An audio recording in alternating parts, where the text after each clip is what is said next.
धर्मसाथी live न्यूजमध्ये आपले मनपूर्वक स्वागत।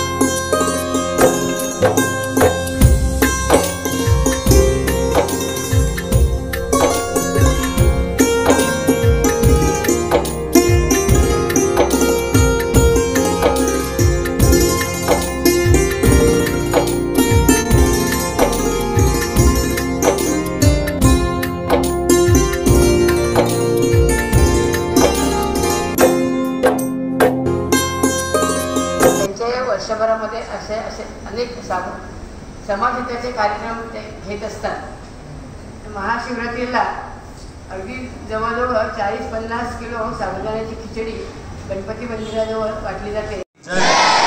छत्रपती शिवाजी महाराज की आपल्या जळगाव लोकसभेच्या लोकप्रिय खासदार आदर्श नेता त्याला टाळ्या वाजवून जोरात स्वागत प्रयत्न करा। आपल्याला कोणाला अडचण असेल तर आमचे सर्व कार्यकर्ते आपल्याशी संपर्क करतील, पण आपण झाड लावण्याचा प्रयत्न करायची सगळ्यांना विनंती करतो। दुसरा विषय झाला तर आपला काय कशावरती यायचं शाळेमध्ये सायकलीवरती आहे ना। एखाद्या जो शक्ती असेल, एखाद्याने विरोध करण्याची शक्ती आणि आपल्या जो ज्ञान असेल तर ज्ञान देण्याची मला वाटतं शक्ती फार कमी लोकांजवळ असते। आणि मला वाटतं आपण समाजाचं दायित्व म्हणून मला वाटतं आपण सगळ्यांनी करण्याचा प्रयत्न करता। म्हणून मी सर्व संस्थेचे अध्यक्ष त्यांचं मनपूर्वक मी जितूबाई त्यांच्या सर्व सहकार्याचं मनपूर्वक मी अभिनंदन करतो। म्हणजे देणाऱ्याने देत जावे आणि घेता घेता एका दिवशी देण्याचे हात पण घ्यावे, पण हात परत घ्यायच्यासारखं नसतात घ्यायचे। त्यांचा जो दातृत्वाचा गुण आहे तो आपण घेतला पाहिजे। जितू दादा आणि त्यांची टीम दरवर्षी या ठिकाणी मुलांना वह्या वाटप करते, वेगळं साहित्य वाटप करते। म्हणजे मूल शाळेत जातं त्याला शिक्षणाबरोबर सकस चांगलं वातावरण पण त्या ठिकाणी असलं पाहिजे।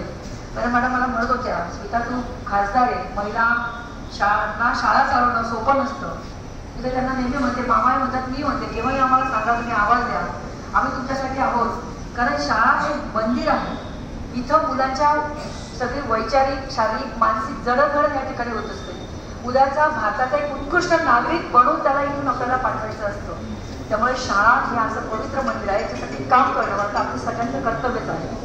आपल्या कोणत्याही अडचणी असतात तर केव्हाही आम्हाला सांगा, आम्ही ते करण्यासाठी नक्कीच कटिबद्ध राहू। दादाने मी यावर्षी तुम्ही पण वह्यांचं वाटप केलंय, शाळेचं आता शिक्षण तसं शासनाने खूप स्पर्धा करू नका। तुम्हाला कमी मार्क मिळाले तरी काही त्याचं दुःख करू नका, पण आयुष्यामध्ये माणुसकी विसरू नका आणि देशप्रेम विसरू नका। पहिलं राष्ट्र आपली शिक्षणही नाही झाला, अनेक लोकांचे शिक्षण स्वातंत्र्य संग्रामाच्या वेळेला होऊ शकले नाही। मृणाल गोरे ह्या खूप मोठ्या नेत्या होत्या, त्या डॉक्टर होणार होत्या, पण त्या ज्या वेळेला याच्यात पडल्या लढ्यामध्ये तर त्यांनी ते शिक्षण सोडून दिलं होतं। हे आदर्श ठेवा।